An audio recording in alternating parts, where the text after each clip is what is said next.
We recently discussed the science behind training your leg muscles. Now it's time to look into training the upper body. And as someone that has a fascination for muscle physiology, designing upper body workouts is always fun, because there are so many small muscle groups and details we can consider. The goal of this video is to make you a master of upper body training. We will first look into the basic principles of upper body workouts, and then we will dive into more of the detailed tips.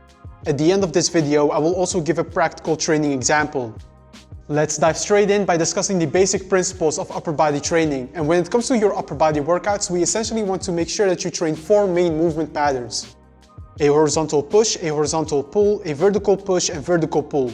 These 4 movement patterns form the foundation of your upper body training, since they will effectively target the major upper body muscle groups. In fact, if you focus on just training these 4 main movement patterns, you will already get like 75% of the benefits of upper body training. The horizontal and vertical push movements will train the chest, triceps, and front deltoid region, while the horizontal and vertical pulls will train the back, biceps, and rear deltoid region. Let's start this video broad by discussing first these 4 main movement patterns, and then we will move on to look into more of the detailed tips when it comes to upper body training. Starting with a horizontal pull, this basically refers to all types of rowing variations. With a horizontal pull, you train the back, biceps, and rear deltoid region. The most basic forms of a horizontal pull are barbell rows, seated cable rows, and dumbbell rows. These are all effective for training your back muscles, but the way you exactly perform each back exercise will impact what part of your back gets stimulated the most. And specifically, we need to look into elbow angle when it comes to back training. As I have mentioned in previous videos, a muscle is maximally trained if the resistance runs in direct alignment with the muscle fibers you want to train. So if we look at something like a wide grip row, your elbow angle is wider, which results in the resistance running more in line with your upper back muscles like the rhomboids and traps. While with a narrow grip row, the resistance runs more in line with the lower lat region of the back. So depending on what part of your back you want to target the most, you can maintain different elbow angles during your horizontal pulls. Now up to the next movement pattern, which is a vertical pull.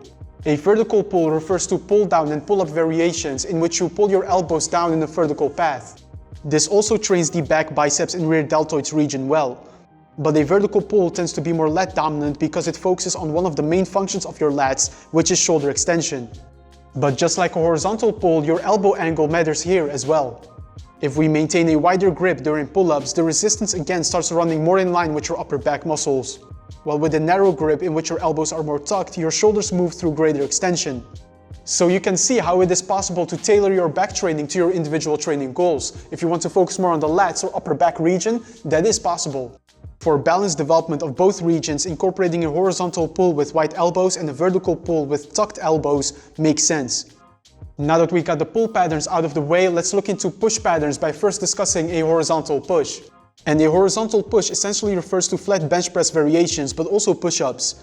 With a horizontal push, we train horizontal shoulder adduction and elbow extension, so the chest, front deltoids, and triceps will get trained.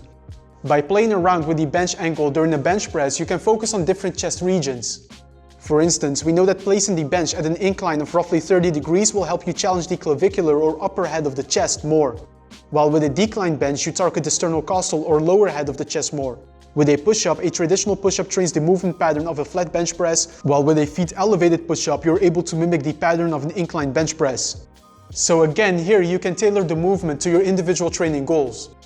Up to the 4th and last movement pattern, and that is training a vertical push. A vertical push refers to different shoulder press variations. With different push and pull exercises, we have trained the chest, back, and arms well, but we can also benefit from doing a compound shoulder exercise, and this is where a vertical push comes into play. There are many shoulder press variations you can consider, but typically the 2 variations that are most common and effective from a muscle development point of view are the standing overhead press and seated dumbbell shoulder press. Now, the 4 movement patterns we just looked into are the foundation of your upper body training, but if we want to maximize upper body development, then we can benefit from looking beyond just these 4 compound movements and also incorporating some isolation work for the upper body muscles. Let's start with the chest. While flat and incline bench press variations stimulate your chest well, we can also benefit from doing a chest fly if we want to maximize chest stimulation. With something like a cable chest fly, we're able to isolate the main function of your chest, which is horizontal shoulder adduction. So if you want to elevate your chest training beyond the typical bench press variations, also incorporate a chest fly.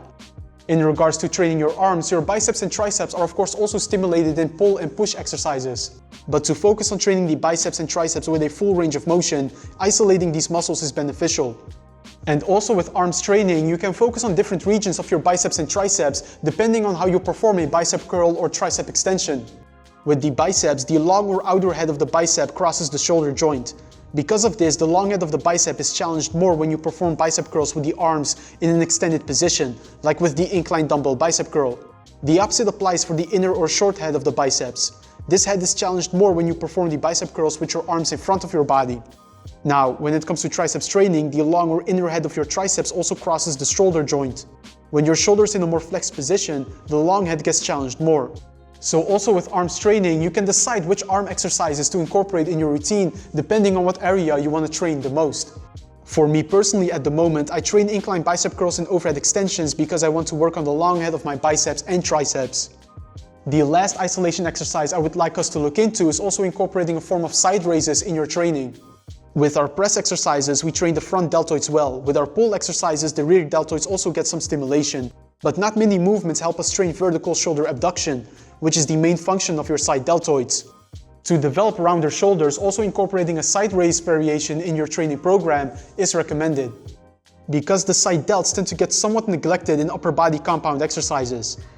While the rear deltoids also get trained in different pull exercises, there's something to say for also incorporating a rear delt isolation exercise in your routine.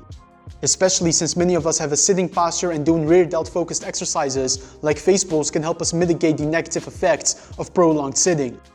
So we discussed many aspects of upper body training. Now let's bring it all together by looking into a practical training example.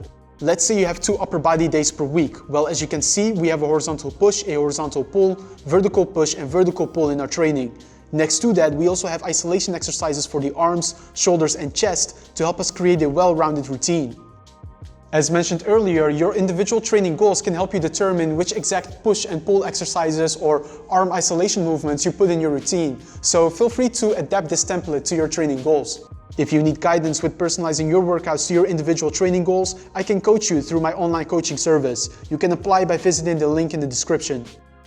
And that was all for today's video. I hope you now have a better understanding of how you can go about designing effective upper body training sessions. If you have any questions, feel free to leave them in the comments below. Also, if you found this video helpful, then definitely leave me a thumbs up. Subscribe to the channel if you haven't yet, and I will see you in that next video.